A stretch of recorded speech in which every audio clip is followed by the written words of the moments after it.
A crisis never starts with sirens. It starts quietly. A strange headline buried at the bottom of the news. A sudden pause in markets. A meeting that wasn't on the calendar. While the world is distracted by daily noise, something else begins behind closed doors. Decisions are made in rooms you will never see, by people you will never vote for, following rules you were never told about. And by the time the public realizes what's happening, the outcome is already locked in. What really happens during a crisis isn't chaos. It's coordination, calm voices, prepared playbooks. Because the truth is, most major crises don't catch powerful institutions by surprise. They rehearse them, they model them. They wait for the moment when fear gives them permission to do what would never be allowed in normal times. The first thing that happens behind closed doors is information control. Not censorship in the obvious sense, but timing. What is released, what is delayed, and what is framed as temporary. Data flows upward faster than it flows outward. Governments receive real numbers long before the public does. Corporations see demand collapse before layoffs are announced. Banks know liquidity is tightening, while customers are still told everything is fine. This delay isn't accidental. It buys time.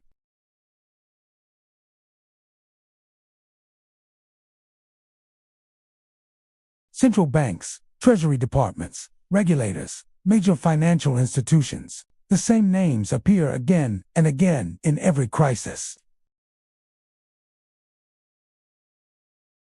Consensus is built quickly, not around what's fair, but around what's survivable for the system. Then comes the language.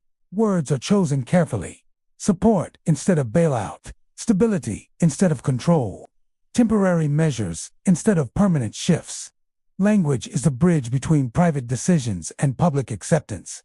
If people panic, the plan fails. So confidence becomes a performance.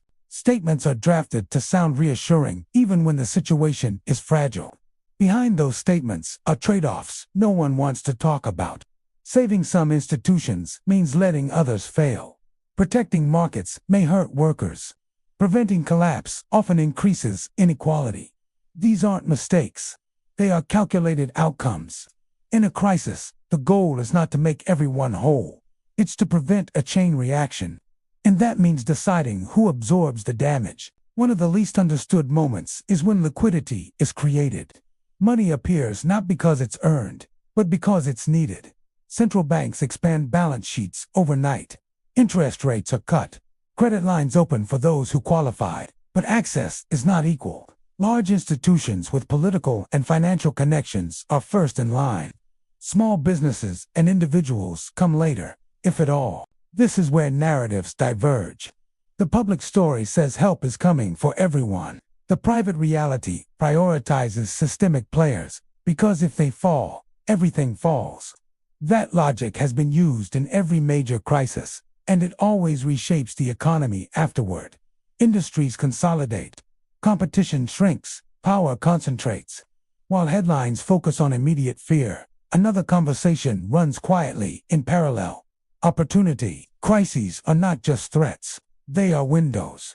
Assets become cheap. Regulations relax. Emergency powers allow actions that were previously blocked. Those with cash, access, and patience prepare to move. History shows that many fortunes are built, not after crises, but during them. Behind closed doors, scenarios are run continuously. Best case, worst case, controlled collapse. Each path has triggers. If unemployment hits a certain level, one plan activates. If markets freeze, another. This isn't improvisation, it's contingency. The public sees uncertainty. Decision makers see probability ranges. Trust becomes a tool. Officials talk about unity and resilience because belief stabilizes systems. When people keep spending, working, and paying taxes, the machine keeps running. Fear slows everything down.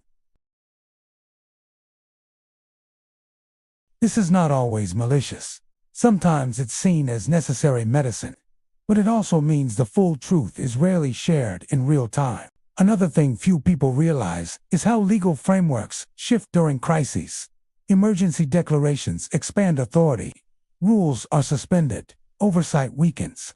What begins as temporary often sets precedent. Once a line is crossed, it's easier to cross again next time. Crises accelerate trends that were already moving slowly in the background. Inside corporations, the tone is different from public messaging. Cost-cutting plans exist long before they're announced. Workforce reductions are modeled as percentages, not people. Supply chains are rerouted. Risk is transferred downstream. The goal is survival, then advantage. Loyalty rarely enters the equation when margins are threatened.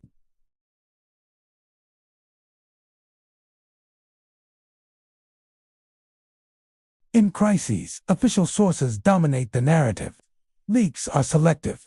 Experts invited to speak often come from institutions invested in the outcome. This doesn't require conspiracy. It's alignment.